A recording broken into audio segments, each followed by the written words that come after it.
नमस्कार, बुलेटिन में आप सभी का बहुत स्वागत है। आपके साथ मैं हूं दीपिका नेगी। बड़ी खबर के साथ बुलेटिन का आगाज करते हैं। नारायणपुर से आ रहे, जहां पे नक्सलियों ने बीजेपी नेता की हत्या की है। बीजेपी नेता रतन दुबे की कौशलनार में निर्मम हत्या की है। चुनाव प्रचार के लिए निकले थे बीजेपी नेता रतन दुबे और बीजेपी जिला उपाध्यक्ष के साथ साथ जनपद के सदस्य भी रहे थे।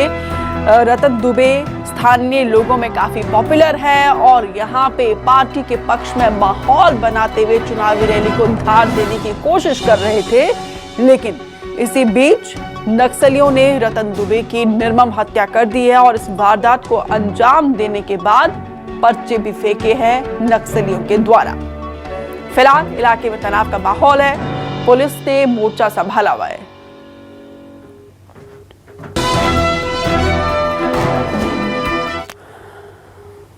नारायणपुर में बीजेपी नेता की हत्या पर ओम माथुर का एक्स पर यहां पे बीजेपी प्रदेश प्रभारी ओम माथुर ने घटना की निंदा की है। घटना को कायरतापूर्ण बताया। सोशल मीडिया प्लेटफॉर्म एक्स के जरिए यहां पे घटना की निंदा की है प्रदेश प्रभारी ओम माथुर ने और इस घटना को कायरतापूर्ण बताया है।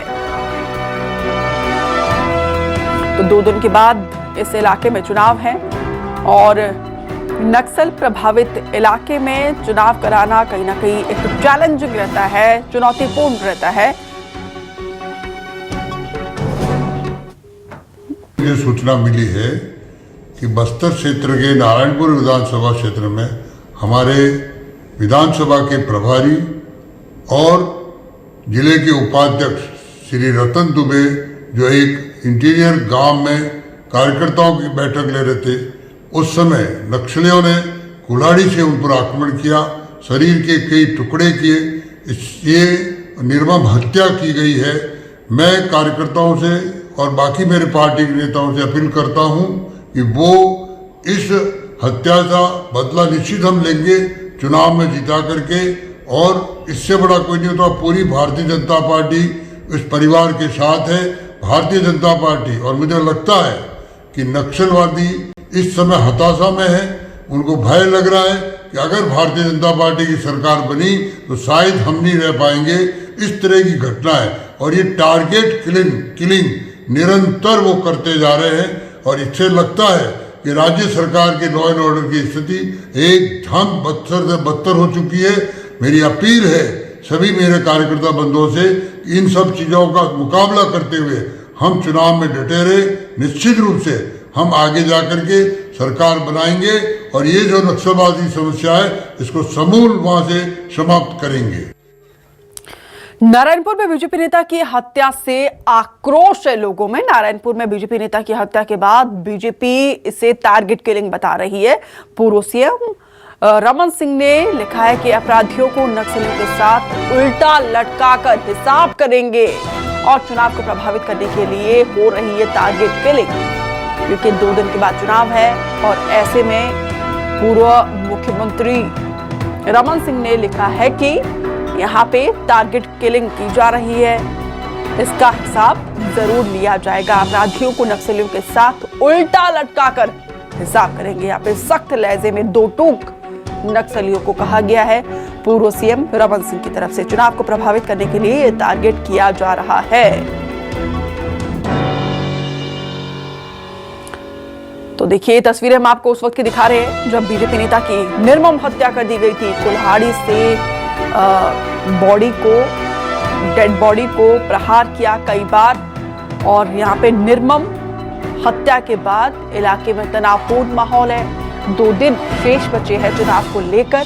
ऐसे में कहीं ना कहीं यहाँ पे वातावरण खराब करने की कोशिश की जा रही है, भय का माहौल बनाने की कोशिश नक्सलियों की तरफ से की जा रही है, क्योंकि जिस तरीके से 5 साल में नक्सली को धकेल कर पीछे किया है सरकार की तरफ से, प्रशासन की तरफ से, सुरक्षा बलों की तरफ से, ये कहीं ना कहीं बौखलाहट है नक्सलियों की। क्योंकि जब से चुनाव की तारीखों का ऐलान हुआ है उसके बाद जगह जगह पर, खास तौर पर नक्सल प्रभावित इलाका कोंडा और बीजापुर, नारायणपुर, इन तमाम इलाकों में नक्सलियों की तरफ से पोस्टर्स लगाए जा रहे हैं, पर्चे फेंके जा रहे हैं, चुनाव बहिष्कार की बात कही जा रही है, ग्रामीणों को डराया जा रहा है, धमकाया जा रहा है और कुछ गांव में जाकर भय का माहौल बनाने की कोशिश की जा रही थी। ये सब हथकंडे नक्सलियों की तरफ से अपनाए जा रहे थे। कायरतापूर्ण आज जो वारदात का अंजाम यहाँ पे नक्सलियों की तरफ से दिया गया है, हालांकि यहाँ पे इस पूरे मामले से निपटने के लिए,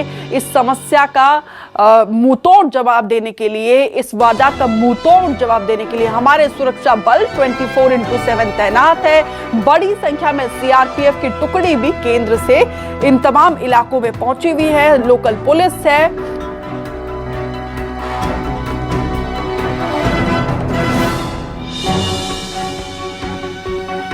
तो यहाँ पे देखिए, अरुण साव ने भी कहा है कि सिंहासन के संरक्षण में राजनीति हावी है, बीजेपी के एक और सिपाही को बलिदान देना पड़ा है। प्रदेश अध्यक्ष अरुण साव की तरफ से सोशल मीडिया के जरिए ये दुख प्रकट किया है।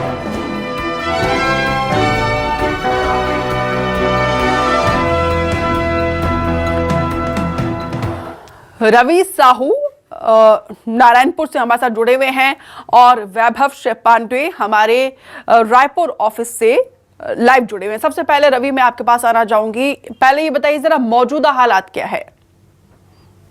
जी, मौजूदा हालात अभी जैसे रतन दुबे भाजपा नेता है, उनके पार्थिव शरीर को जो है जिला अस्पताल के अंदर रखा गया है और मेरे पीछे आप देख सकते हैं कि बड़ी संख्या में यहाँ पर मौजूद है। और इधर सामने की ओर बताऊं तो जो है पुलिस की जो फोर्सेस है, जो सुरक्षा बल के जवान है, वो बड़ी संख्या में मौजूद है और लगातार जो है जो बीजेपी के दिग्गज नेता है, उनकी ओर से एक बयान भी जो है सामने आता जा रहा है कि ये कहीं ना कहीं टारगेट किलिंग है। रतन दुबे जो है वो चुनाव के मद्देनजर जो है चुनाव प्रचार में निकले हुए थे, जहां नक्सलियों ने उनकी बेरहमी से हत्या कर दी है। जी बिल्कुल वैभव पांडे, 2 दिन के बाद इस इलाके में चुनाव है और ऐसे में नक्सलियों की तरफ से इस वारदात को अंजाम देकर यहाँ पे इन इलाकों में भय का माहौल बनाने की कोशिश की है। कहीं ना कहीं प्रशासन के लिए एक बड़ी चुनौती है।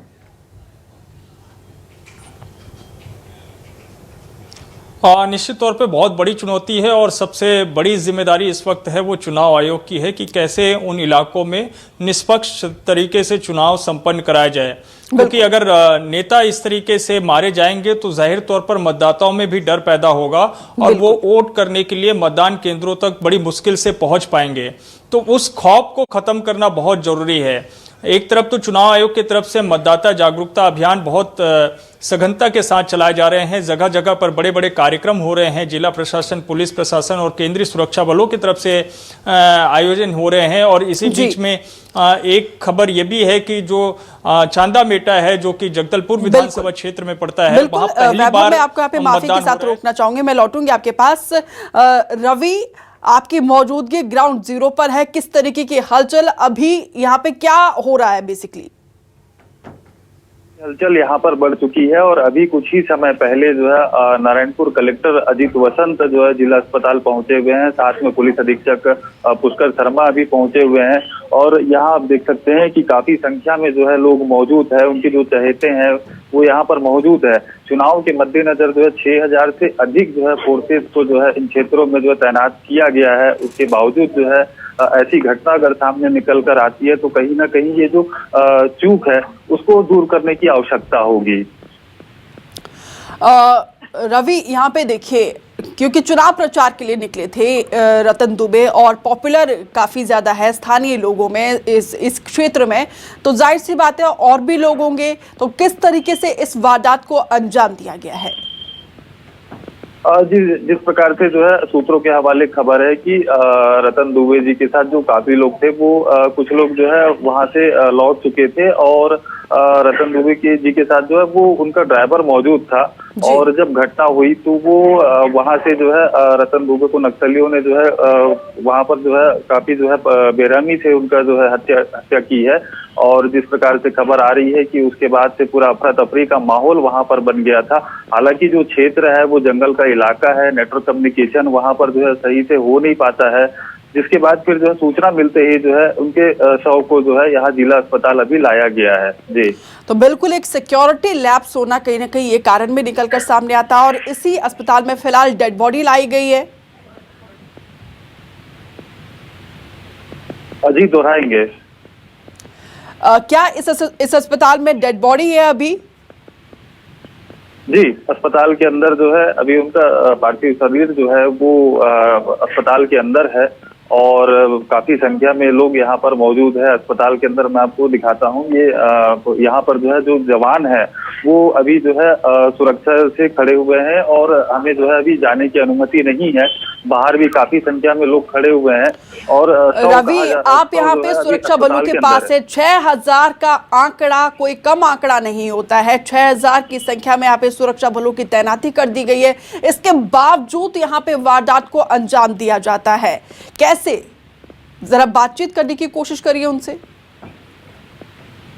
जी देखिए, जो है नारायणपुर जिला नक्सल प्रभावित जिला है और यहाँ से लगातार जो है नक्सल गतिविधियां सामने आती है। कई बार जो है नक्सलियों के द्वारा सुरक्षा बल के जवानों को जो है नुकसान पहुंचाने के लिए उन पर हमले किए जाते हैं, आईडी प्लांट किए जाते हैं और कहीं ना कहीं राजनीतिक पार्टियों को भी जो है वो अपना निशाना बनाते आ रहे हैं। बीते कुछ महीनों की बात करें तो भाजपा के जिला उपाध्यक्ष जो है सागर साहू की उन्होंने जो गोली मारकर हत्या कर दी थी।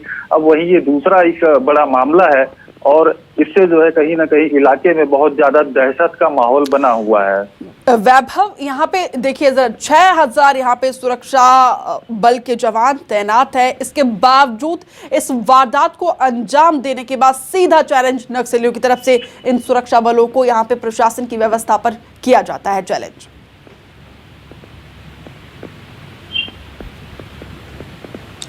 देखिए, वहाँ पे जो सुरक्षा बल तैनात है उनके लिए भी कम चुनौती नहीं है। हमेशा वो नक्सलियों के निशाने पर रहते हैं और बहुत आसान नहीं होता है कि फोर्स का मूवमेंट हर तरफ से हो जाए, हर जगह से हो जाए और हर एक व्यक्ति की जो है सुरक्षा उनको दी जाए। लेकिन ये बात भी जरूर है जो सरकार की तरफ से कही जाती रही है कि जो भी नेता अगर प्रचार के लिए अंदरूनी इलाकों में जा रहे हैं तो वो प्रॉपर सूचना देकर जाए और सुरक्षा बल के जवानों को साथ में लेकर के जाए। रतन दुबे की किन परिस्थितियों में हत्या हुई है ये तो जांच का विषय है, लेकिन ये बात भी उतने ही सच है कि इसी चुनावी वर्ष में 6 से अधिक हत्याएं नेताओं की, कार्यकर्ताओं की हुई है और ज्यादातर सब जो है भाजपा के ही नेता और कार्यकर्ता शामिल रहे हैं। लिहाजा बीजेपी की तरफ से ये आरोप लगते रहा है कि सरकार के संरक्षण में ऐसी घटनाएं हो रही है। आपको मैं अगर कुछ आंकड़े गिनाऊं तो बीजापुर में बीते दिनों हत्या हुई थी। काका अर्जुन नामक की गला रेत कर हत्या कर दी गई थी 21 जून को, जो कि भाजपा अनुसूचित जनजाति मोर्चा के जिला महामंत्री थे। 16 जनवरी को किलेपाल में भाजपा नेता बुधराम कटराम की जो है संदिग्ध परिस्थितियों में शव बरामद हुआ था, वो पूर्व सरपंच थे। 5 फरवरी को बीजापुर के आवापल्ली इलाके में भाजपा के मंडल अध्यक्ष नीलकंठ की जो है हत्या हुई थी। और अभी हाल ही में की तरफ से ये कहा जाता है कि टारगेट किलिंग की जाती है और कानून व्यवस्था को लेकर विपक्ष भी सवाल उठा रहा है। फिलहाल आप दोनों का विस्तार से जानकारी साझा करने के लिए, रवि, वहां से विजुअल्स दिखाने के लिए, बातचीत करने के लिए बहुत बहुत शुक्रिया।